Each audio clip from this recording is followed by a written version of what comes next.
तो last video में हमने चैप्टर देखा था इकोनॉमिक्स का चैप्टर 1। इस वीडियो में हम देखने जा रहे हैं इकोनॉमिक्स का चैप्टर 2, जो कि है ये हमारा chapter basic concepts of macro economics.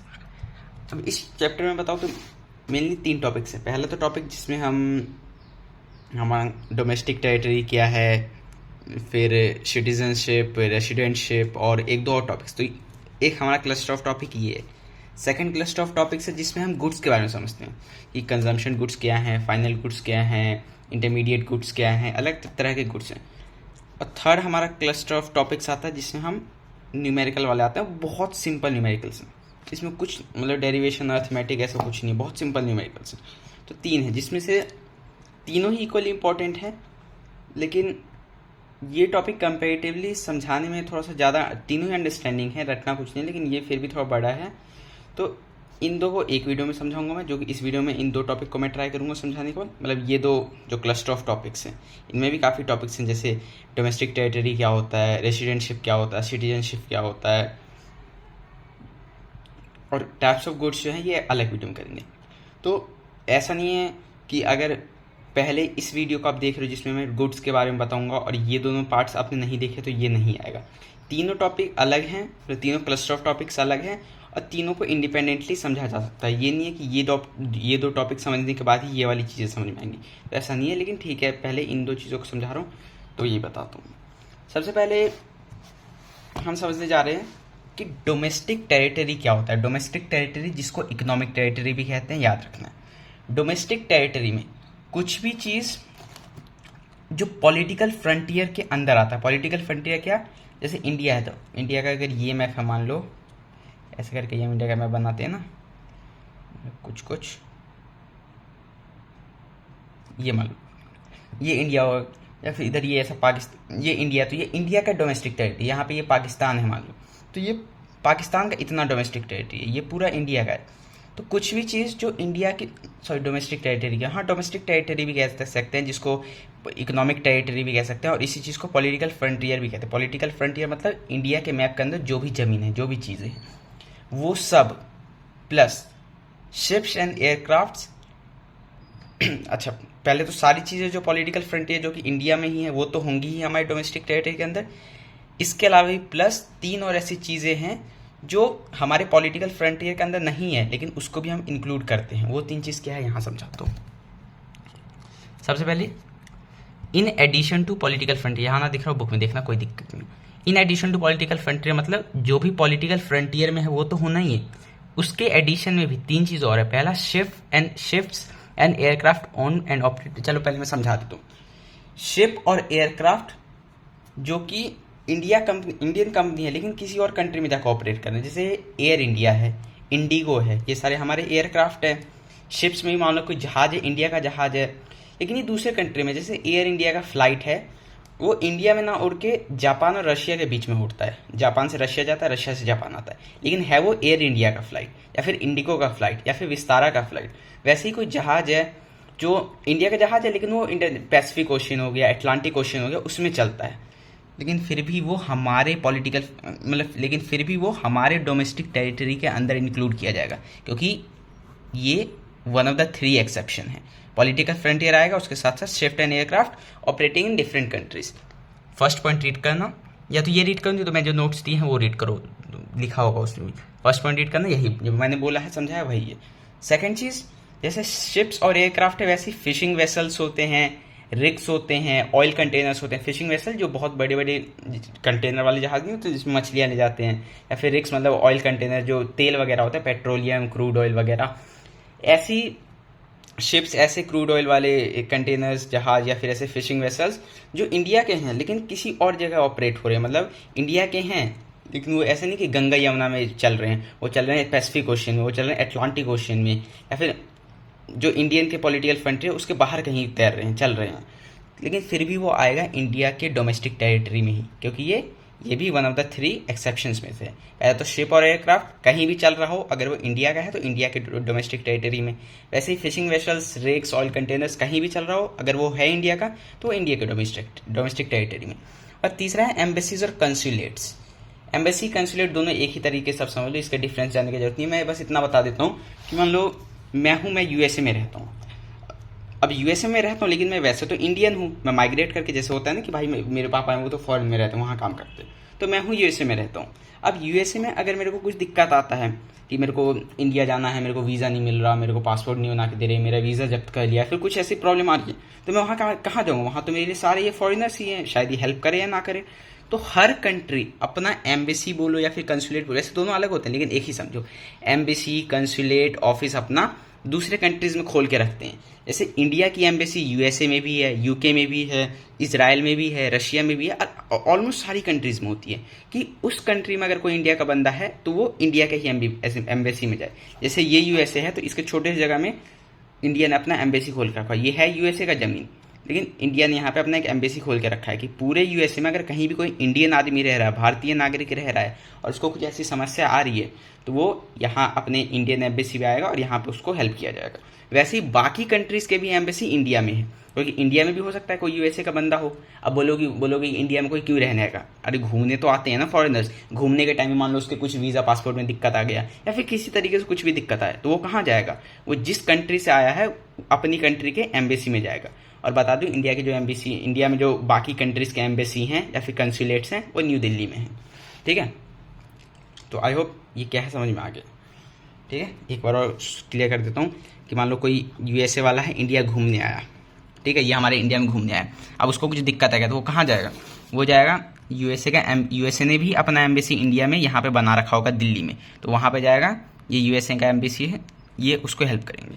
वैसे ही इंडिया ने भी एम्बेसी यूएसए में बना रखा है, दूसरे कंट्रीज में बना रखा है, तो किसी इंडिया वाले को यूएसए में जो रह रहा है उसको दिक्कत आएगा तो यूएसए में जो इंडियन एम्बेसी है वहाँ पे जाएगा, उसका हेल्प हो जाएगा। तो ये जो दूसरे कंट्रीज में एम्बेसी हैं या फिर कंसुलेट्स हैं वो है यूएसए में, लेकिन माना जाएगा किसके डोमेस्टिक टेरिटरी में? इंडिया के डोमेस्टिक टेरिटरी में। ठीक है, तो political frontiers plus these three things, these are under domestic territory of a particular country. हम इंडिया की बात करें तो इंडिया की। अब क्या नहीं आएगा, क्या नॉट इंक्लूडेड है?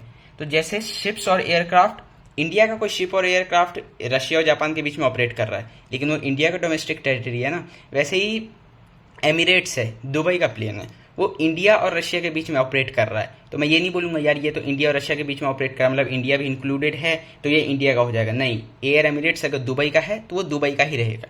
जैसे हमारा प्लेन और हमारा जहाज कहीं बाहर जा रहा है तो हम क्या करेंगे, वो बाहर भले ही जा रहा है लेकिन ये तो हमारे ही डोमेस्टिक टेरिटरी में आएगा।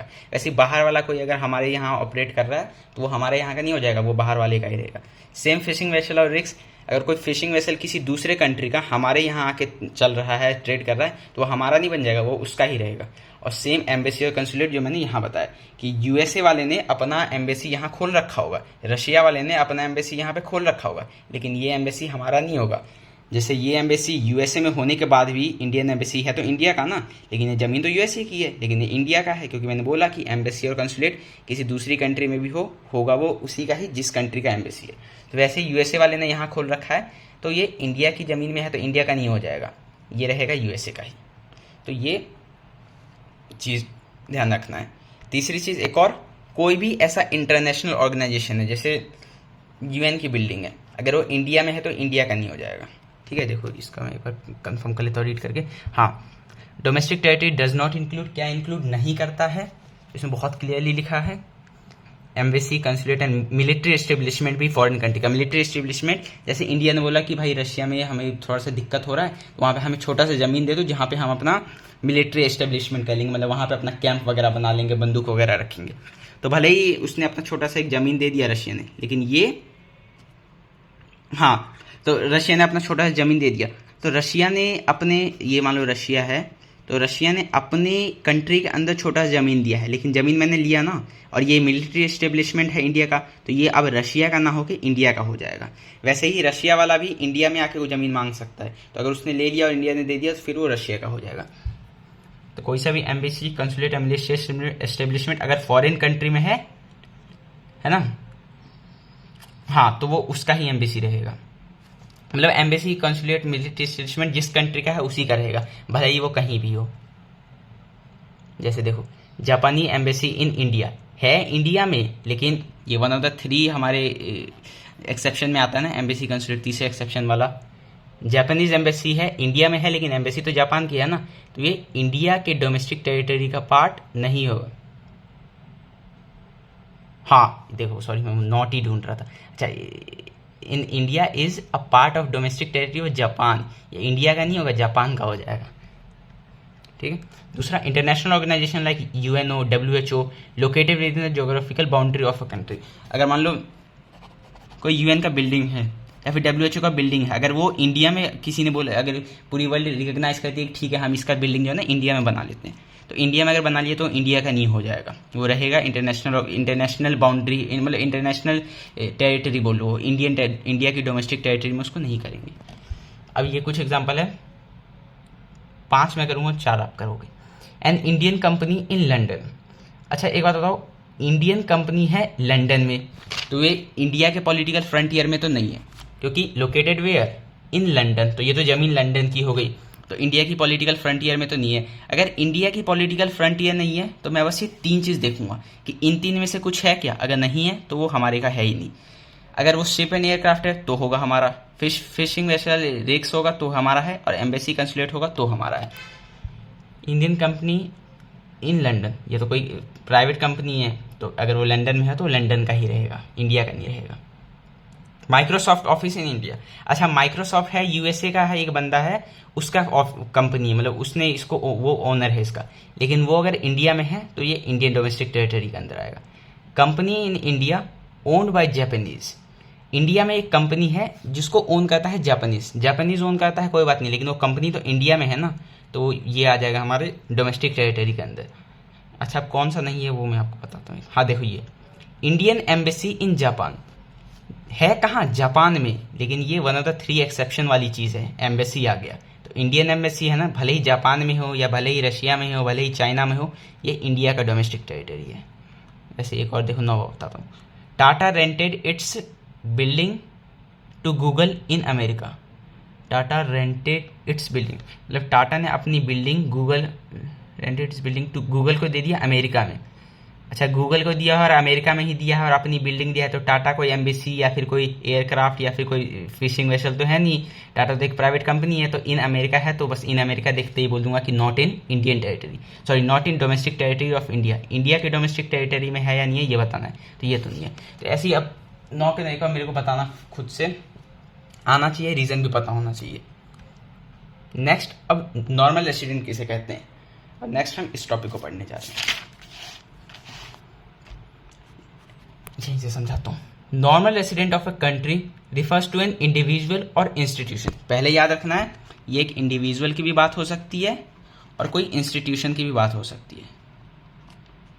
Institution, normal resident of a country refers to एक इंडिविजुअल और इंस्टीट्यूशन, कोई सा भी इंडिविजुअल भी हो सकता है, इंस्टीट्यूशन भी हो सकता है।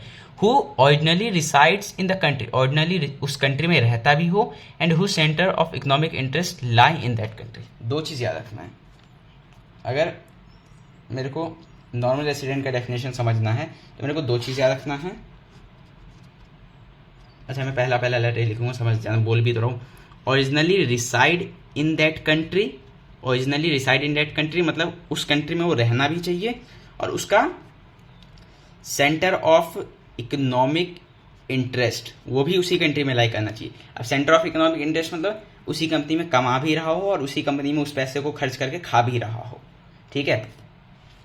अब देखो, अच्छा ये लिखा भी, centre of economic interest implies 2 thing. Centre of economic interest जो बोला जा रहा है इसका मतलब 2 चीज़ें, कि द रेसिडेंट लिव और located within the domestic territory, मतलब पहला तो उसी कंट्री में रहना चाहिए, और वो अपनी बेसिक इकोनॉमिक एक्टिविटीज़ जो है जैसे कमाना, खर्च करना और एक्यूमुलेशन मतलब पैसे जमा करना, सेव करना, वो उसी कंट्री में कर रहा हो, ठीक है। तो ये हो गया नॉर्मल रेसिडेंटशिप का एग्जाम्पल। अब फॉलोइंग आर नॉट, अब ये तो हो गया एग्जाम्पल। अब कुछ ऐसे भी एक्सेप्शन यहाँ पे हैं जो डोमेस्टिक टेरिटरी के विद इन लोकेट करेंगे, लेकिन वो उस कंट्री का नॉर्मल रेसिडेंट नहीं कहलाएगा। पहला, foreign tourist and visitor who visit a country for recreation.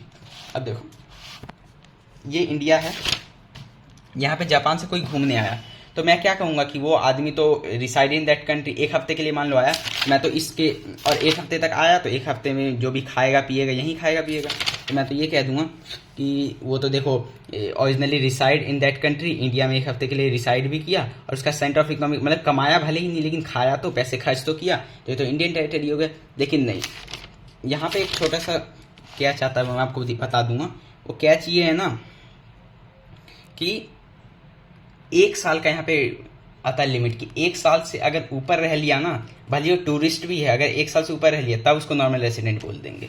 लेकिन ये तो हफ्ते भर के लिए कोई भी टूरिस्ट, अगर टूरिस्ट शब्द सुनते ही सोच लेना है कि वो नॉर्मल रेसिडेंट नहीं है उस कंट्री का, वो जहाँ से आया है वहाँ का नॉर्मल रेसिडेंट है, क्योंकि टूरिस्ट 1 साल थोड़ी रुकेगा।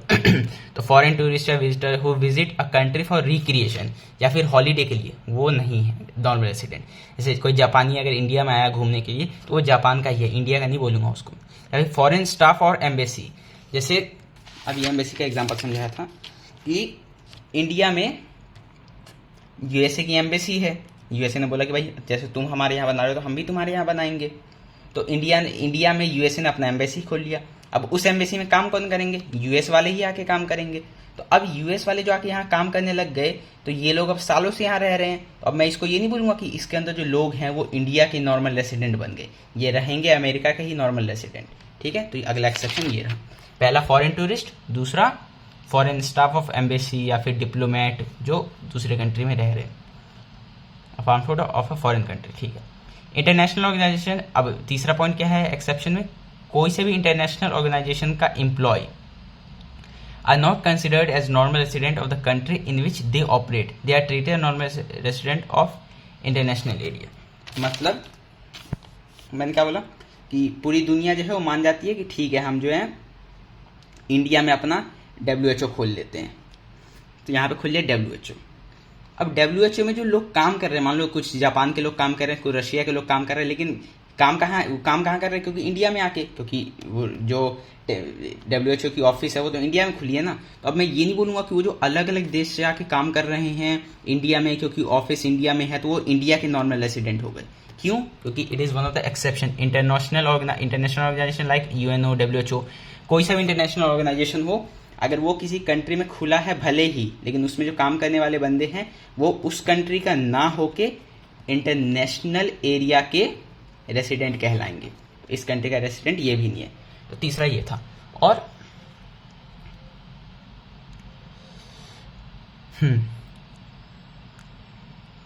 नॉट कंसिडर, हाँ सॉरी, ये तीसरा चौथा एक, ये देखो मैंने ऊपर कहा था ना, इंडिविजुअल भी और इंस्टीट्यूशन भी दोनों नॉर्मल रेसिडेंट बोल सकता हूँ। इंस्टीट्यूशन में ये नहीं बोलना कि ये तो बिल्डिंग है ये रेसिडेंट कैसे हो सकता है। तो तीसरे में यही बोला है कि कोई इंटरनेशनल ऑर्गेनाइजेशन हो, वो अगर किसी दूसरी कंट्री में है तो वो उस कंट्री का नॉर्मल रेसिडेंट नहीं कहलाएगा, और उस ऑर्गेनाइजेशन में जो बंदे काम कर रहे हैं, एम्प्लॉय हैं, वो भी नहीं कहलाएंगे।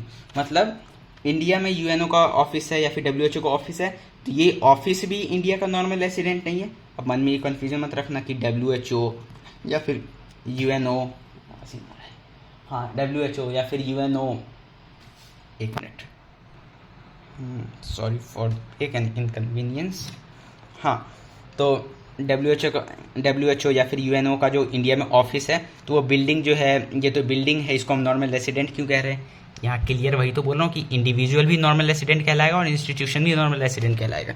तो ये जो बिल्डिंग हो गया, ये इंडिया की नॉर्मल रेसिडेंट नहीं कहलाएगी, ये बिल्डिंग इंटरनेशनल एरिया का ही नॉर्मल रेसिडेंट कहलाएगा।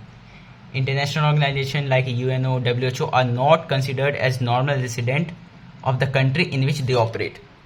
ये जो इंडिया में ऑपरेट कर रही है, ये इंडिया की नॉर्मल रेसिडेंट नहीं कहलाएगी, ये इंटरनेशनल एरिया की नॉर्मल रेसिडेंट कहलाएगी। एंड फोर्थ पॉइंट भी इसी से रिलेटेड है कि ये तो बिल्डिंग की बात हुई थर्ड पॉइंट में, फोर्थ पॉइंट में इसके एम्प्लॉय की बात हो रही है कि जैसे ये बिल्डिंग जिस कंट्री में ऑपरेट हो रही है उस कंट्री की नॉर्मल रेसिडेंट ना कहला के इंटरनेशनल और एरिया की नॉर्मल रेसिडेंट कहलाएगी, वैसे ही इसमें जो बंदे काम कर रहे हैं वो भी इंडिया की नॉर्मल रेसिडेंट ना कहला के इंटरनेशनल एरिया की नॉर्मल रेसिडेंट कहलाएगी। अच्छा, इंडिया का एग्जाम्पल दें तो इंडिया तक नहीं रहना है, थोड़ा थिंकिंग एबिलिटी डेवलप करो, हर चीज़ बताने पर नहीं समझना। अगर जापान में कोई है तो जापान में WHO है, तो अब जापान को भी ले लूँगा मैं इंडिया की जगह, कि अब ये WHO की जो बिल्डिंग है ये जापान की नॉर्मल रेसिडेंट नहीं रहेगी, ये अभी भी है इंटरनेशनल एरिया की, या फिर किसी भी कंट्री में डाल दो ये रहेगा इंटरनेशनल एरिया का ही, और इसके बंदे जो काम कर रहे हैं, इसमें जो बंदे काम कर रहे हैं वो भी इंटरनेशनल एरिया के ही रेसिडेंट कहलाएंगे। तो ये है एक कैच है यहाँ पे जो मैं बता रहा था। However if the employ are working for more than 1 year in such international institution then they become the normal resident of the country in which such institutions are located. It means, in the given example, if the American is working in UNO office in India for more than 1 year, then he will be treated as normal resident of India. मतलब WHO India का है, इसमें कोई आदमी आके काम कर रहा है और उसका मान लो कि 6 महीने में ट्रांसफ़र हो जाता है या फिर 6 महीने में उसका रिटायरमेंट है, वो चला जाएगा। 10 महीने में रिटायरमेंट है, वो चला जाएगा। लेकिन कोई बंदा, कोई एम्प्लॉय जो कि 1 साल से ज़्यादा काम कर लेता है इस WHO ऑफिस में जो कि इंडिया में है, तब वो आदमी जो मोर देन 1 ईयर यहाँ पे काम कर रहा है, 1 साल से ज़्यादा काम कर रहा है, तब वो इंडिया का नॉर्मल रेसिडेंट कहलाएगा। तो 1 साल का क्राइटेरिया अपने को पूछना है कि भाई तुम 1 साल से ज़्यादा काम कर रहे हो या फिर कम, ये बताओ मेरे को। Crew members of foreign vessels, commercial travellers and seasonal workers provided their stay in less than 1 year. अच्छा, यहाँ पे भी लेस देन 1 ईयर लिखा है, मतलब कोई अमेरिका का आदमी, रशिया का आदमी इंडिया में आता है जो कि क्रू मेंबर है कोई फॉरेन वेसल का, या फिर कोई कमर्शियल ट्रैवलर आया है, या फिर सीजनल वर्कर आया है। कमर्शियल ट्रैवलर मतलब कुछ ट्रेड के रिलेटेड आया, या फिर 8-6 महीने के लिए काम करने आया है किसी दूसरी कंट्री से इंडिया में, तो वो इंडिया का नॉर्मल रेसिडेंट नहीं कहलाएगा जब तक वो लेस देन 1 ईयर है। अगर 1 ईयर से ज़्यादा काम कर गया इंडिया में तो इंडिया का बन जाएगा। तो 1 ईयर का क्राइटेरिया यहाँ भी लगता है। 6th एंड लास्ट पॉइंट, कोई बॉर्डर वर्कर है जो इंटरनेशनल, जैसे मान लो कि इंडिया और यहाँ पाकिस्तान है, तो ये पाकिस्तानी कोई आदमी है जो आता है इंडिया में डेली और काम करके वापस चला जाता है, तो ये इंडिया का रेसिडेंट नहीं कहलाएगा। ये बॉर्डर वर्कर, आप ये सोचो कि ये तो डेली इंडिया में आ रहा है तो इंडिया का नॉर्मल रेसिडेंट हो सकता है, लेकिन नहीं, ये डेली आ रहा है लेकिन जा रहा है ना, और कमा के ले जा रहा है। तो एक तरीके से बताऊँ तो ये रिसाइड अपने पाकिस्तान में ही कर रहा है और अपना इकोनॉमिक इंटरेस्ट भी इसका पाकिस्तान में ही लाई करता है, वो तो बस काम करके जा रहा है, तो ये इंडिया का नहीं कहलाएगा। तो ये चीज़ें, पहला बार बार रिवाइज करने से देखो पढ़ाट भूल गए। हाँ, पहला टूरिस्ट नहीं कहलाएगा, दूसरा फॉरेन स्टाफ ऑफ एम्बेसी नहीं कहलाएंगे, तीसरा चौथा सिंपल इंटरनेशनल ऑर्गेनाइजेशन नहीं कहलाएगा, इंटरनेशनल ऑर्गेनाइजेशन के एम्प्लॉय नहीं कहलाएंगे। एक बॉर्डर वर्कर वाला था 5वां, और एक और था जो भूल, हाँ, क्रू मेंबर्स, ये 6 नहीं कहलाएंगे। तो यहाँ पे भी क्वेश्चन होना चाहिए कि हाँ, अब मैं लिख के करूँगा बी, ई और एफ, सॉरी बी बोल के सी लिख रहा हूँ, हाँ, बी, ई और एफ 3 में करता हूँ। बी, अ जापानीज टूरिस्ट है तो अब तो बस जिस कंट्री में वो रह रहा है वो उसी कंट्री का। A Japanese tourist who stay in India for 2 months. अब देखो टाइम दिया है क्योंकि अगर ये 1 साल से ज़्यादा हो गया तो मामला चेंज हो जाएगा। जापान का टूरिस्ट है ना, इंडिया में आया है 2 महीने के लिए, क्या दिक्कत है? टूरिस्ट तो जापान का है और 2 महीने ही रह रहा है, ऐसा तो नहीं है कि 1.5 साल रह रहा है, 2 साल रह रहा है, 1 साल से कम है। तो ये normal resident of India. Identify the following as normal resident of India. India का है या नहीं, ये नो बताना। तो नो, और ये कहाँ का रेसिडेंट है? तो जापान का ही, अपने वो भी समझना है, लेकिन वैसे इसमें नो, येस और नो ही पूछा। ई और एफ और करना मुझे। E, Indian employ working in WHO located in India. अब देखो यहाँ एक इंटरेस्टिंग चीज़ है, अब यहाँ पे टाइम लिमिट क्यों नहीं दिया ना, उसका एक लॉजिक है। इंडिया का ही आदमी है, मतलब इंडियन एम्प्लॉय है जो WHO में काम कर रहा है। अच्छा चलो, ये तो हमारे वन ऑफ द एक्सेप्शन वाली चीज़ है WHO। अब WHO है कहाँ? WHO है ही इंडिया में, और है भी इंडियन एम्प्लॉय ही, तो एम्प्लॉय भी इंडिया का है और WHO भी इंडिया में है, तो यस। अब ये नो कब होता है मैं बताता हूँ। Indian employ working in WHO which is located in USA, ये है WHO। अब कोई इंडिया का आदमी है, वो WHO में काम करता है और WHO है कहाँ? USA में, तो क्या ये इंडिया का रेसिडेंट कहलाएगा या फिर नहीं, ये USA का रेसिडेंट कहलाएगा? तो यहाँ पे हमको क्वेश्चन करना है ईयर, टाइम ड्यूरेशन बताओ। अगर 1 साल से कम काम करके गया है तो इंडिया का ही रहेगा, 1 साल से ज़्यादा काम करने लग गया तो USA का हो जाएगा। लेकिन यहाँ टाइम ड्यूरेशन की क्यों जरूरत नहीं थी? क्योंकि वो तो आदमी भी इंडिया का ही है और WHO खुद इंडिया में ही है। अगर वो 6 महीने के लिए भी काम करता है तभी रह तो इंडिया में ही रहा है ना, WHO से काम करके निकल जाएगा और कहीं और काम करेगा इंडिया में ही, तो इंडियन रेसिडेंट ही है। 1 साल से ज़्यादा काम कर रहा है तब भी इंडिया का ही कहलाएगा, ठीक है। तो ठीक है। और जी, इंडियन मुस्लिम्स गोइंग फॉर हज पिलग्रिमेज, सिंपल ये बता देता हूँ। वैसे गोइंग फॉर हज पिलग्रिमेज, तो ये अब यहाँ ये मैं सुना कि ये तो टूरिस्ट नहीं है, ऐसे कुछ जा रहा है काम करें, टूरिस्ट हज जा रहा है तो हज एक टूरिस्ट में ही इसको इंक्लूड करेंगे। टूरिस्ट शब्द नहीं लिखा तो कंफ्यूज नहीं होना है, जी होगा। इंडिया का मुस्लिम है ना, हज जा रहा है, हज वैसे में का सऊदी में है, तो सऊदी अरेबिया में जा रहा है, इसका ये मतलब नहीं कि वहाँ बन जाएगा, पिलग्रिमेज के लिए जा रहा है ना, घूम नहीं जा रहा, तो आ जाएगा वापस, इंडिया का ही कहलाएगा। ये था हमारा नॉर्मल रेसिडेंट का कहानी। अब हम समझते हैं सिटीजनशिप और रेसिडेंटशिप, ये क्या होता है, और इसका समझेंगे फैक्टर इनकम, ट्रांसफर इनकम, और 2 टाइप के ट्रांसफर्स होते हैं बस। उसके बाद पहले क्लस्टर ऑफ टॉपिक्स को कंप्लीट कर देंगे। लग रहा है इन तीनों को ना अलग अलग में ही बनाना पड़ेगा, एक में ये, एक में ये, एक में, कोई दिक्कत नहीं। अब सिटीजनशिप किसे कहते हैं और रेसिडेंटशिप किसे कहते हैं, पहले रेसिडेंटशिप समझते हैं। मैं यहाँ पे समझाता हूँ।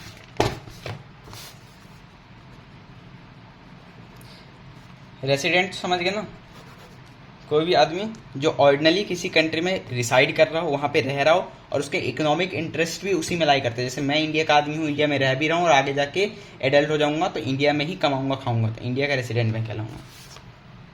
ठीक है, तो पहले citizenship and residentship are two different terms. ठीक है, पहले सिटीजनशिप छोड़, पहले मैं रेसिडेंटशिप ही समझा देता हूँ। अगर ये बोलो, पहली बात तो ये कि याद इसी भी रख सकते हैं कि citizen of India, citizen of India, citizen of India, ये पॉलिटिकल में हमने बहुत पढ़ा, पॉलिटी में, तो इससे हमें पता भी होना चाहिए कि citizenship is a legal concept. और अभी मैंने रेसिडेंट जहाँ भी बताया नॉर्मल रेसिडेंट, तो वहाँ पे इकोनॉमिक तो आया ही था कि रहना भी चाहिए उसी कंट्री में और उसका इकोनॉमिक इंटरेस्ट भी लाया करना चाहिए, तो it is a economic concept.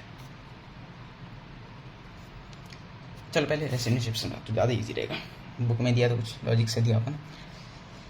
Citizenship किसी आदमी को तब मिलता है जब वो उस कंट्री में उसका जन्म हुआ हो, कैसे लिखते हैं, हाँ जी सही तो लिखा था, जन्म हुआ हो या फिर लॉ ने अलाउ कर दिया हो। मेरा इंडिया में जन्म हुआ तो मैं ऑटोमेटिकली लीगली यहाँ का सिटीजन बन गया। आपका जन्म हुआ, आप यहाँ के सिटीजन बन गए, यहाँ पे हमें कोई डॉक्यूमेंट वेरिफिकेशन की जरूरत नहीं, मैं बन गया क्योंकि हमारा जन्म हुआ है, पहला क्राइटेरिया ही फुलफिल हो गया। अब कोई बंदा है जैसे डोनाल्ड ट्रंप है और अमेरिका का प्रेसिडेंट, उसका इंडिया में जन्म तो नहीं हुआ है, लेकिन उसको इंडिया की सिटीजनशिप चाहिए। तो वो अगर जन्म नहीं हुआ है तो उसके अलावा सिर्फ एक ही तरीका है, बाय लॉ। वो बाय लॉ ही कर सकता है, मतलब इंडिया में जो सिटीजनशिप का प्रोसीजर उसमें अप्लाई करेगा और इंडिया वाले सारे वेरिफिकेशन वगैरह करके, डॉक्यूमेंट वगैरह वेरीफाई करके अगर अलाउ कर देते हैं तो, अब अलाउ कैसे करेंगे नहीं करेंगे वो हमें पढ़ना ही है, बस अलाउ अगर कर देते हैं तो वो बाय लॉ बन जाएगा सिटीजन ऑफ इंडिया और उसे सिटीजनशिप मिल जाएगी। तो इसलिए लीगल कंसेप्ट कहते हैं कि या तो जन्म होना चाहिए और नहीं तो फिर बाय लॉ ही बन सकते हो। It is basically a legal concept based on place of birth of the person or some legal provision allowing a person to become a citizen। या तो place of birth हो उस कंट्री में या legal provision जो कि एक person को अलाउ करे उस सिटीजन बनने के लिए। It means Indian citizen can arise in two ways, दो तरीके से सिटीजनशिप मिल सकता है। When a person is born in India he acquires automatic citizenship of India, यही मैंने बोला। A person born outside India, बाहर जन्म हुआ है, अप्लाइज फॉर सिटीजनशिप के लिए अप्लाई करेगा and Indian law allows him to become citizen. Indian law उसको अलाउ कर देती है to become citizen of India, तो ही वो बन सकता है, या तो जन्म नहीं तो ये। बहुत सिंपल चीज़ है दोनों, और इसका क्वेश्चन आ जाता है कभी कभी। रेसिडेंटशिप इकोनॉमिक टॉपिक है, सॉरी इकोनॉमिक कंसेप्ट। इसका क्या है? It is a economic concept based on basic economic activities performed by a person. किस पे बेस्ड करता है? जैसे ये किस पे बेस्ड करता है? जन्म पे और लॉ पे। कितनी स्वेटिंग हो रही है। बेस्ड ऑन इकोनॉमिक इंटरेस्ट या फिर इकोनॉमिक कंसेप्ट, कुछ भी लिख सकते हो। इकोनॉमिक या एक्टिविटीज, यहाँ चलो एक्टिविटीज है, एक्टिविटी कुछ भी लिखोगे ना ठीक है चल जाएगा, लेकिन याद रखना है कि इकोनॉमिक कंसेप्ट है तो यहाँ पे इकोनॉमी तो डालना ही है। It is based on economic activities, economic concept, economic terms, कुछ इकोनॉमिक एक्टिविटीज परफॉर्म बाय, वैसे एक्टिविटी परफॉर्म करा जा रहा है ना तो एक्टिविटी लिखना ज़्यादा सही है।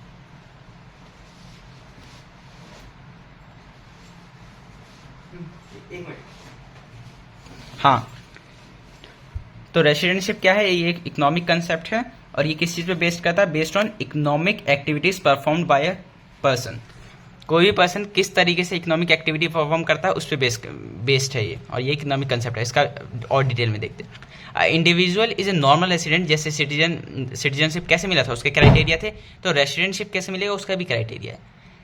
An individual is a normal resident of a country if he originally resides in the country, अगर वो सच में उस कंट्री में रिसाइड करता हो, if you originally reside in the country for a period of more than 1 year, for 1 year, देख रहे हो 1 year कहाँ आ रहा है।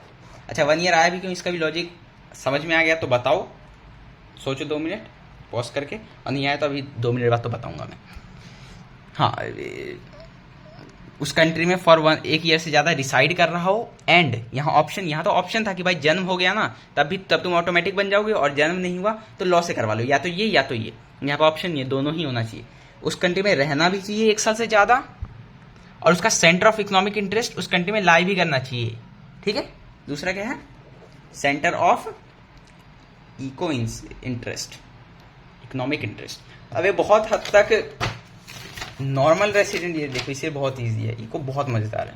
नॉर्मल रेसिडेंट बनने का क्या तरीका था, originally reside in that country और centre of economic interest lie in that country, है ना। नॉर्मल रेसिडेंट तो तभी बनेंगे, तो रेसिडेंटशिप भी वैसे ही मिल जाएगी। नॉर्मल रेसिडेंट बन गए तो रेसिडेंटशिप मिल गई, बात यही है। बहुत सिंपल है रेसिडेंटशिप। और एक पहला वाला भी एक, हाँ, तो सिटीजनशिप भी, सिटीजनशिप तो समझ लिया, रेसिडेंटशिप ये है। ठीक है, पहला उस कंट्री में 1 साल से ज़्यादा रहना चाहिए और उसके सेंटर ऑफ इकोनॉमिक इंटरेस्ट लाई करनी चाहिए। जैसे मेरा ये सच का एग्जांपल है कि मेरा एक दोस्त, उसके पापा सऊदी अरेबिया में काम कर रहे, सऊदी अरेबिया में, वो काफ़ी साल से काम कर रहे हैं, तो वो वहाँ के रेसिडेंट बन जाएंगे, क्योंकि काफ़ी साल से काम कर रहे हैं, तो मोर देन 1 ईयर हो गए वहाँ काम कर, भले ही वहाँ से पैसे भेज रहे हैं इंडिया अपनी फैमिली को, लेकिन उनका economic interest, centre of economic interest तो वहीं लाई कर रहा है ना, और वो कमा भी रहे हैं, खुद तो खा रहे हैं, तो वो वहाँ के रेसिडेंट बन जाएंगे। अब मोर देन 1 ईयर इसलिए है, अगर सोच ले तो बहुत अच्छा, इसी तरीके से रटना नहीं है, क्रिटिकल माइंड डेवलप करना है। क्योंकि जापान वाले इंडिया घूमने तो आ रहे हैं ना, तो इंडिया घूमने आया 1 वीक के लिए, और 1 वीक यहाँ पे खूब खाया पिया, तो रिसाइड इन दैट कंट्री, और खाया मतलब पैसे खर्च ही किया, लेकिन एक तरीके से कुछ तो इकोनॉमिक एक्टिविटी कर रहा है ना, तो फिर तो इसको मिल जाना चाहिए रेसिडेंटशिप। लेकिन नहीं, फिर तो हर बंदा हर जगह रेसिडेंटशिप बन जाएगा। तो इसलिए यहाँ पे 1 ईयर का क्राइटेरिया दिया गया कि 1 ईयर से ऊपर होगा तभी मिलेगा। जापान वाला घूमने आया और घूमने के नाम पे 1 साल से ज़्यादा रह गया, तब वो बन जाएगा। क्योंकि 1 साल से ज़्यादा रह जाएगा ना, तो अभी जो सिर्फ खा रहा है ना, वो फिर कमाने भी लगेगा, क्योंकि 1 साल जितना वो पैसा लाएगा नहीं, सिर्फ खाते खाते नहीं रहेगा। अच्छा, ले भी आया तो वो नहीं बोलना क्यों, आपने बोला लाया नहीं, लाएगा नहीं, अब तो वो पैसे ले आया आप दूसरी कंट्री से। तो बस इतना समझना है कि 1 साल से ज़्यादा वो रहना चाहिए, उसका सेंटर ऑफ इकोनॉमिक इंटरेस्ट लाई करना चाहिए। ठीक है, और यहाँ पे एक चीज़ दिया होगा, a Chinese living in India for more than 1 year is a normal resident of India. हाँ, कोई चाइनीज़ है जो इंडिया में रह रहा है और 1 साल से ज़्यादा रह रहा है, तो वो चाइना का ना होकर इंडिया का नॉर्मल रेसिडेंट बन जाएगा। However he is not a citizen of India, वो इंडिया का सिटीजन नहीं है, as he does not hold citizenship of India, क्योंकि उसके पास इंडिया का सिटीजनशिप नहीं है। रेसिडेंट बनने के लिए तो उसने क्राइटेरिया फुल कर दिया ना कि भाई वो 1 साल से ज़्यादा इंडिया में रह भी रहा है और इंडिया में उसके इकोनॉमिक इंटरेस्ट लाई भी करते हैं, वो इकोनॉमिक एक्टिविटीज़ परफॉर्म कर रहा है, लेकिन रेसिडेंट बनने के बाद भी इंडिया का वो सिटीजन नहीं कहलाएगा, क्योंकि सिटीजन के लिए तो ये 2 चीज़ हैं। और इतना तो है कि चाइनीज़ बंदा है तो उसका जन्म तो चाइना में हुआ है, तो इंडिया में जन्म हुआ नहीं, और बाई लॉ उसने अप्लाई किया नहीं।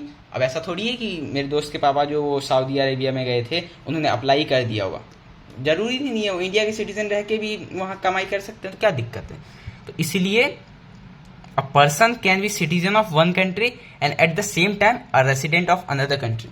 कल को मैं ही यूएसए में जाके काम करने लगूंगा, तो मुझे क्या जरूरत है कि मैं वहाँ का मतलब अप्लाई करूंगा, मैं नहीं करूंगा, मुझे रहना इंडिया का ही सिटीजन है, बस वहाँ पे मैं रहूंगा, कमाऊंगा, फिर वापस आऊँगा। तो रहूंगा, कमाऊंगा, और 1 साल से ज़्यादा रहने लग गया और वहीं कमाने लग गया, तो रेसिडेंटशिप तो अपने आप मिल जाएगा, क्योंकि क्राइटेरिया ही फुल हो गया, मोर देन 1 ईयर, और इकोनॉमिक इंटरेस्ट भी लाई करने लगा। लेकिन सिटीजन मैं इंडिया का ही रहूँगा, क्योंकि जन्म मेरा इंडिया में ही हुआ है, और लॉ से भी मैं इंडिया का ही सिटीजन, वहाँ मैंने अप्लाई किया ही नहीं। तो ये बात है। नेक्स्ट टॉपिक बहुत सिंपल, फर्स्ट चैप्टर में मैंने ऑलमोस्ट समझा दिया था। अच्छा, यहाँ पे क्या है, कंसेप्ट ऑफ डोमेस्टिक टेरिटरी या नेशनल रेसिडेंट, ये छोड़ दो अभी के लिए। फैक्टर इनकम, ट्रांसफर इनकम, पहले जब तक मैं खोल रहा हूँ पेज, कुछ सोचो, 3-4 पॉइंट फर्स्ट चैप्टर मैंने बताया हुआ है, सोच लिया। चलो, मैं एक कंपनी में काम करता हूँ, I work in a company, और वो मेरे को सैलरी दे रहे हैं। ये फैक्टर इनकम है, ट्रांसफर इनकम। अब इससे याद आ जाना चाहिए, ठीक है, याद आ गया तो वेल एंड गुड, नहीं याद आया तो दिक्कत वाली बात है, क्योंकि मैंने कंसेप्ट समझा था, रटवाया नहीं था। तो फैक्टर इनकम वो इनकम होता है जो मैं फैक्टर सर्विस दे के लेता हूँ, मतलब मुफ्त का नहीं खा रहा हूँ, मैं मेहनत करके खा रहा हूँ। तो मैंने सर्विस दिया, कंपनी में काम किया, कंपनी ने मेरे को पैसा दिया, that is factor income. Transfer income वो होता है जो किसी मेहनत से नहीं कमाया गया हो, ठीक है। तो ट्रांसफर इनकम किसी मेहनत से नहीं कमाया गया, किसी इंस्टीट्यूट ने, जैसे PW हो गया या फिर दृष्टि IAS हो गया या फिर वेदांत हो गया, किसी ने अपना एक स्कॉलरशिप एग्ज़ाम निकाला, मैंने जाके पेपर दे दिया और मेरा क्लियर हो गया, क्लियर हो गया, तो मेरे को 33% का स्कॉलरशिप मिल गया। मतलब अगर वहाँ की फीस थी 1 लाख रुपए, मतलब 1 लाख, तो 33% का मेरे को छूट मिल गया। तो अब मेरे को सिर्फ 66,000 देना है, मतलब 66,000 देना है बस। वैसे फीस 1 लाख है, लेकिन मेरे को 33% यानी कि 1 लाख का 33% 33,000 होता है। तो 33,000 का मेरे को छूट मिल गया। तो ये जो 33,000 है, चलो ये स्कॉलरशिप मैंने वैसे बता दी, ये जो 33,000 का छूट मिला, या फिर ऐसे कह लो 33,000 का जो मैंने कमाई कर लिया बचा के, क्योंकि मैंने सेविंग किया तो वो कमाई एक तरीके से बोल सकता हूँ। तो ये मेरा फैक्टर इनकम नहीं होगा, ये मेरा ट्रांसफ़र इनकम होगा, क्योंकि मैंने एग्ज़ाम दिया, मैंने अपने मेंटल जो एबिलिटी है उससे पेपर क्लियर किया, लेकिन एज सच मैंने PW को या फिर वेदांतु को या फिर दृष्टि IAS को मैंने कोई सर्विस तो प्रोवाइड नहीं किया ना। वो तो मैंने एक चीज़, उन्होंने क्राइटेरिया निकाला एग्जाम क्लियर करो ले जाओ, तो मैंने बस एग्जाम क्लियर किया ले आया, उनको सर्विस तो प्रोवाइड नहीं किया। तो ये एग्जाम्पल होता है ट्रांसफर सर्विस का। Factor service refers to income received by factor of production. Factor of production वही मतलब कि ऐसे फैक्टर्स जो किसी प्रोडक्शन को इनेबल करवाए, जैसे फैक्टर ऑफ प्रोडक्शन मैंने बताया था ना कि ऐसे फैक्टर्स जो प्रोडक्शन को इनेबल करवाए, प्रोडक्शन करने में हेल्प करे। तो लैंड, लेबर, कैपिटल और इंटरप्राइज, ये 4 जो थे ना फैक्टर सर्विस, यही फैक्टर ऑफ प्रोडक्शन भी है। फैक्टर सर्विस बोलो या फिर फैक्टर ऑफ प्रोडक्शन, हल्का सा अगर सोचो तो सेम ही है, क्योंकि यही चारों चीज़ है ना जिसके बाद प्रोडक्शन हो सका था। क्योंकि मैंने क्या बताया था कि कंपनी ने बोल तो दिया प्रोडक्शन करेंगे, लेकिन उसको कुछ चीज़ चाहिए, तो ये सारी चीज़ें, ज़मीन आएगा तभी तो फैक्ट्री बनाएंगे, लेबर आएगा तभी तो काम करेंगे, पैसा आएगा तभी तो काम शुरू करेंगे। और इंटरप्राइज, सॉरी ये होगा ना, इंटरप्राइज मतलब एक तरह का आइडिया रहेगा तभी तो काम चला पाएंगे। तो ये सारी चीज़ें थी तभी तो प्रोडक्शन हुआ। तो इसको मैं फैक्टर सर्विस भी बोल रहा हूँ, क्योंकि इसके बाद इन चारों चीज़ के बदले मेरे को 4 पेमेंट भी मिल रहे हैं, चारों का नाम बताओ।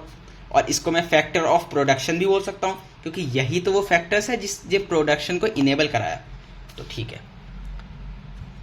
मैंने जो फैक्टर इनकम का जो डेफिनेशन बोला था वो भी लिख सकते हो। फैक्टर ऑफ प्रोडक्शन ना याद आपके, फैक्टर सर्विस आ रहा, कोई दिक्कत नहीं, फैक्टर इनकम खुद से बना लेते हैं हम। Factor income refers to those income which is earn by providing factor services, like, चारों लिख दो, बहुत अच्छा हो जाएगा, टीचर समझेगा। इसको एग्जाम्पल ही पता है, जैसे एग्जाम्पल यहाँ लिखा भी है। अच्छा, ये तो इनकम के एग्जाम्पल लिखा ना, मैंने बोला ये तो फैक्टर सर्विस के एग्जाम्पल हो गए, इसके बदले जो मिलेगा वो फैक्टर इनकम है जिसका मैं डेफिनेशन दे रहा हूँ। तो factor income refers to those incomes which are earned after providing factor service, and those factor service are these, and the factor income which are provided by giving this service are this 4, जो कि मैंने बोला था बताने, वो ये रहा। Rent, क्योंकि ज़मीन दिया है। वेजेस, क्योंकि मैंने लेबर दिया है तो लेबर अपना वेज लेगा। इंटरेस्ट, क्योंकि मैंने कैपिटल दिया तो उसका इंटरेस्ट मिलेगा। और प्रॉफिट, क्योंकि मैंने अपना आइडिया दिया तो उसके बदले प्रॉफिट तो लूँगा ना। ठीक है, फैक्टर नहीं है, कोई दिक्कत नहीं है। ये फैक्टर ऑफ प्रोडक्शन, जिसको फैक्टर सर्विस भी बोल सकते हैं, वही 4 नाम है, तो कुछ नहीं है। Transfer income refers to those incomes received without rendering any productive service in return, जो मैंने बताया। कहीं भी दिखे ना इन दोनों का डिफरेंस, तो पहले ये देखो कि वो जो कमाई हुई है मैंने कुछ मेहनत करके कमाया क्या, या फिर नहीं, मेहनत छोड़ो, मेहनत तो आप बोलोगे स्कॉलरशिप में मैंने मेहनत किया था। ये सोचो कि जो मुझे वो कमाई दे रहा है उसका मैंने कुछ मेहनत किया।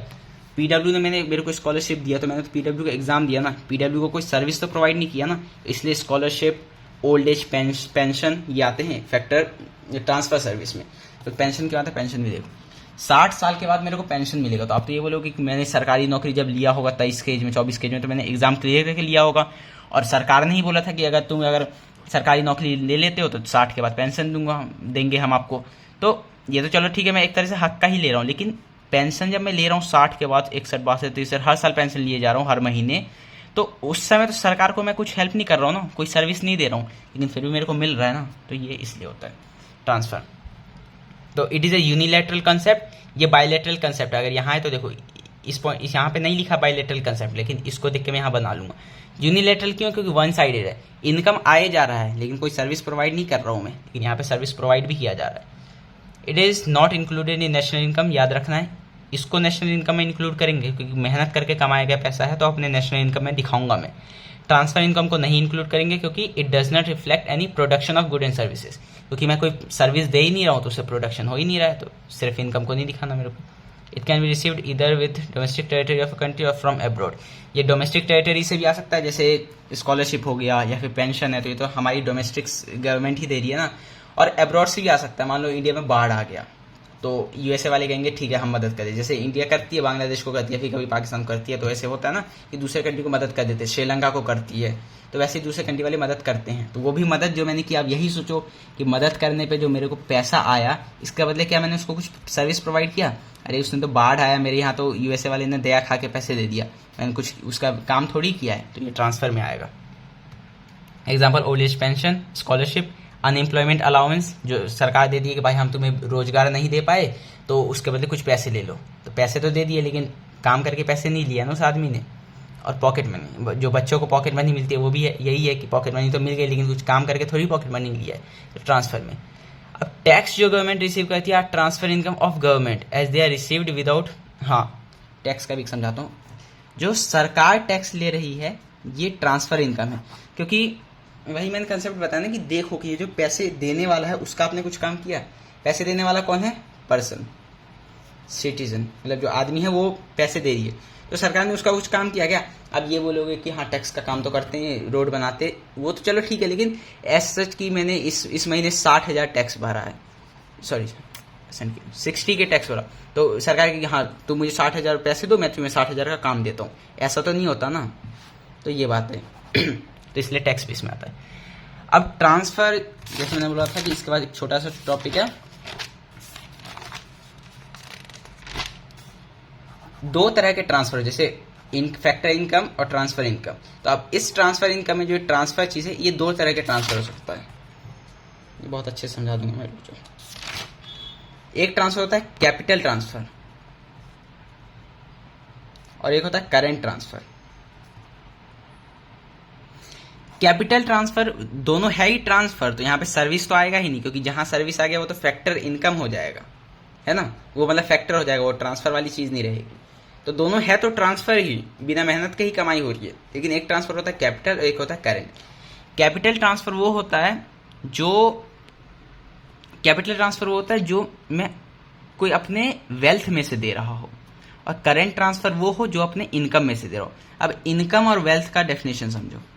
अच्छा, इनकम और वेल्थ, जैसे एक आया था नेशनल इनकम और नेशनल वेल्थ, एक है स्टॉक में और एक है फ्लो में।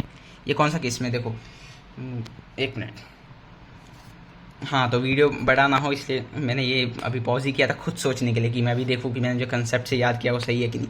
मैंने क्या बताया था कि दोनों का बेसिक डिफरेंस क्या है? Time dimension. अच्छा, डिवीजन हो जाएगा स्टॉक फ्लो का। स्टॉक टाइम डायमेंशनल था, सॉरी स्टैटिक और फ्लो नहीं, हाँ स्टॉक ही तो बोलते थे, स्टॉक एंड फ्लो, तो अभी बोल दिया मैंने। स्टॉक टाइम डायमेंशनल था नहीं, क्योंकि ये एक स्टैटिक कंसेप्ट था, इसको मैं एक पॉइंट ऑफ टाइम पे देखता था कि 31 तारीख को कुछ चीज क्या है, तो 31 तारीख को ही बताओ, आगे पीछे का नहीं जानना, तो टाइम डायमेंशन तो है ही नहीं। लेकिन फ्लो कंसेप्ट जो है, फ्लो ही था ना, स्टॉक एंड फ्लो, हाँ फ्लो जो है ये एक डायनेमिक कंसेप्ट है, ये स्टैटिक नहीं है। डायनेमिक क्यों है? क्योंकि मैं बोलूंगा 31 मार्च से लेके 30 अप्रैल तक, 31 मार्च से 30 अप्रैल तक का मेरे को बताओ कुछ चीज, तो यहाँ पे मैंने एक डायमेंशन दे दिया ना कि एक महीने का टाइम ड्यूरेशन है। Static measured at that point of time, उसी पॉइंट पे बताओ, आगे पीछे का नहीं जानना। लेकिन flow measured at a given period of time, मेरे को एक पर्टिकुलर पॉइंट का नीचे मैं तुम्हें एक पीरियड दे रहा हूँ, इस पीरियड के बीच में बताओ वो चीज़ क्या हुआ है। तो नेशनल वेल्थ और नेशनल इनकम, ये दोनों क्या है, कौन सा स्टॉक है और कौन सा फ्लो है, मैंने एक तरीका बताया था। वीडियो पॉज करो, सोचो, जल्दी से नहीं हो रहा तो मैं बताता हूँ, ठीक है। टाइम डायमेंशन सिर्फ देखो समझ में आ जाएगा। अच्छा, वेल्थ, पहले इनकम समझो। इनकम जो है, मैं क्या कहता हूँ यार, महीने के 15 तारीख को मेरी इतनी इनकम थी, 20 तारीख को मेरी इतनी इनकम थी, नहीं।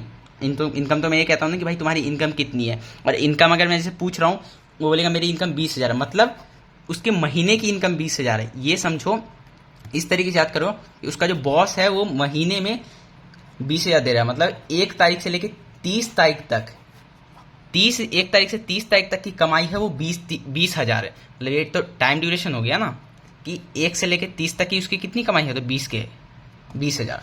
तो इनकम हमेशा आएगा फ्लो कंसेप्ट में, तो नेशनल इनकम हो या फिर नॉर्मल इनकम हो। वेल्थ जो है, वेल्थ क्या होता है मैं बताता हूँ कि यार मेरे दादाजी के पास 700 एकड़ ज़मीन है, ठीक है। कल को कुछ हो गया तो महीने के 15 तारीख को, 15 अप्रैल को मेरे दादाजी को 100 एकड़ बेचना पड़ गया। तो 100 एकड़ बेच दिया ना, तो वेल्थ, इनकम क्या है? इनकम तो जो मेरी कमाई है। वेल्थ क्या है? वेल्थ लग रहे हैं सेम, लेकिन समझो वेल्थ एक तरह की पूंजी है, जो एक तरह धरोहर समझो, प्रॉपर्टी समझो। तो 700 करोड़ था, लेकिन 15 अप्रैल को कुछ हुआ और मेरे दादाजी को 100 बेचना पड़ गया, 100 एकड़, तो 600 ही बचा। अब 10 दिन बाद कुछ और होता है और 25 अप्रैल को कुछ तो चमत्कार हो जाता है कि मेरे दादाजी को पैसे बहुत आ जाते हैं और 300 एकड़ उन्होंने खरीद लिया। तो अब 700 था, एक बेचा तो 600 हो गया और 3 खरीदा तो 900 एकड़ हो गया। देख रहे हो वेल्थ किस तरीके से चेंज हो रहा है। अब मेरे दादाजी तो ये नहीं कहेंगे ना कि जैसे इनकम 1 से 30 पूरे एक महीने का 20,000 है, वैसे ही महीने में एक बार ही मैं बेचूंगा और एक अमाउंट ऑफ ही बेचूंगा, कि जैसे 20,000 अभी कमाया, अगले महीने में 20 है तो वैसे ही कि इतना ही बेचूंगा या फिर इतना ही खरीदूंगा। वो तो किसी एक पॉइंट पर अचानक से बढ़ जा रहा है, अचानक से कम हो जा रहा है। तो वेल्थ तो एक पर्टिकुलर पॉइंट भी देखना पड़ेगा। अगर कोई 16 अप्रैल को कहता कि तुम्हारी वेल्थ क्या है, तो मैं क्या कहता कि यार 15 को तो 100 बेच दिया था, तो एज ऑफ नाउ तो मेरी वेल्थ 600 है। लेकिन अगर कोई 25 को पूछ लेता तो क्या 600 रहती? 25 को 900 एकड़ हो गई। तो वो तो एक पर्टिकुलर पॉइंट पे ही देखा जा रहा है। तो वेल्थ जो है स्टॉक कंसेप्ट है, और इनकम जो है फ्लो, क्योंकि इनकम में तो टाइम ड्यूरेशन है ना, इस पूरे महीने की इनकम क्या है। तो ये चीज़ है, ये मैंने किस लिए समझाया। हाँ, तो करंट, अच्छा ये तो स्टॉक और फ्लो मैंने एक्सप्लेन कर दिया, आउट ऑफ टॉपिक नहीं गया था मैं, पहला चैप्टर एक्सप्लेन करवा दिया। अब एक होता है कैपिटल ट्रांसफर, एक होता है करंट ट्रांसफर। एक बार देख लो, मैं सही बोला ना मैंने? एक बार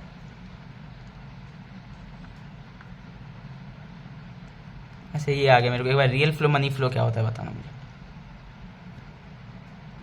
इनकम जो है फ्लो में आना चाहिए, नेशनल इनकम फ्लो में और नेशनल वेल्थ स्टॉक में, ठीक है। कुछ भी आए ना चाहे फंसोगे तो बस यही देखना टाइम डायमेंशन है क्या। तो करंट ट्रांसफर, कैपिटल ट्रांसफर करता हूँ। तो करंट ट्रांसफर और कैपिटल ट्रांसफर, या सॉरी कहाँ दिखा रहा हूँ, यहाँ पे भी यही दो शब्द का, जैसे हमने सोचा ना कि इनकम, इनकम क्या होता है यार? इनकम तो एक महीने की होती है ना। और वेल्थ क्या होता है? वेल्थ तो पूंजी होता है, तो ज़्यादा होता है और ये तो चेंज होते रहता है। अगर मैंने अचानक से बेच दिया तो कम हो जाएगा, खरीद लिया तो ज़्यादा हो जाएगा। वैसे ये समझो कि करेंट और कैपिटल में जो डेली का है, मतलब जो डेली का है वो क्या होगा, क्या लग रहा है? वो मेरे को लग रहा है करंट, क्योंकि यार करंट में मेरी कमाई इतनी है, करंट में मेरे पास इतने पैसे हैं। लेकिन कैपिटल, कैपिटल सुन के ऐसा नहीं लग रहा कि यार मेरे को इतना कैपिटल मैंने फॉर्मेशन कर रखा है, इतना कैपिटल है मेरे पास, लेकिन कैपिटल कुछ बड़ा अमाउंट है। तो इसको मैं वेल्थ से रेफर कर सकता हूँ और इसको इनकम से, है ना। तो करंट ट्रांसफर क्या होता है? हाँ, current transfer R those transfer, एक मिनट, हाँ, current transfer R those transfer, current transfer वो ट्रांसफर होते हैं जो कि इनकम से दिए जाते हैं। मतलब करंट ट्रांसफर वो ट्रांसफर है, जैसे मेरे को किसी ने बोला कि 100 रुपये दे दे, तो मैं उसको 100 रुपये दे रहा हूँ। अब ये ट्रांसफर भी किया, वो ये समझो, क्योंकि मैं उसको 100 रुपये दे रहा हूँ तो वो मुझसे उधार मांग रहा है, उसके बदले मेरे को सर्विस तो नहीं प्रोवाइड कर रहा ना, तो ये है तो ट्रांसफर ही। लेकिन कैसा है, करंट या कैपिटल? तो करंट, क्योंकि वो मेरे 100 रुपये दे दे, तो 100 रुपये के लिए मैं कोई अपनी वेल्थ तो नहीं बेचूंगा ना, कोई जमीन तो नहीं बेचूंगा, जेवर तो नहीं बेचूंगा। 100 रुपये तो अपना इनकम जो कर रहा हूँ महीने का, जो जॉब करके कर रहा हूँ, उसमें से 100 रुपये दे दूंगा या 1000 रुपये दे दूंगा। तो ऐसे transfer which are made out of income, that are current transfer. But ऐसे transfer that are made out of wealth, यार मेरे को 1 करोड़ दे दो, मेरे को थोड़ा सा ज़रूरी है अभी कुछ इलाज कराना किसी का, तो मैं कहूँगा, अगर मेरे पास का है, मैं उसको हेल्प करना चाहता हूँ, मैं कहूँगा ठीक है, मेरे पास कुछ ज़मीन है या कुछ जेवर है, उसको बेच के गिरवी रख के मैं देता हूँ। तो उसमें मैंने वेल्थ को यूज़ किया और तब वो ट्रांसफ़र किया, तो उसको कैपिटल ट्रांसफ़र बोलेंगे। Those transfer which are made out of wealth are known as capital transfer.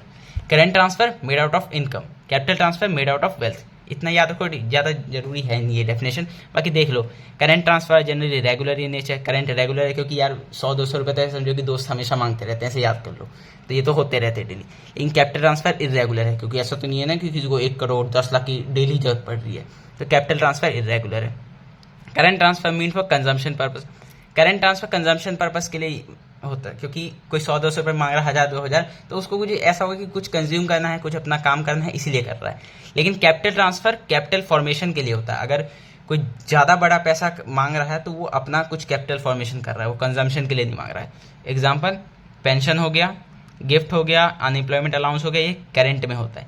Capital में investment grant, capital gain, war damage, ये याद कर लेना। तो ये था फैक्टर इनकम, ट्रांसफर इनकम, ये रहा। एक बार नोट्स तो पढ़ना ही है। तो ये था हमारा फर्स्ट क्लस्टर ऑफ टॉपिक्स, जिसमें हमने factor income, transfer income, residentship, citizenship, domestic territory, political frontier, जो भी है ये सारी चीज़ें पढ़ी। अब एक वीडियो में हम कर लेंगे ये न्यूमेरिकल्स वाले, ये तो मुश्किल से 25-20 मिनट हो जाएगा, और एक वीडियो में ये कर लेंगे गुड्स का।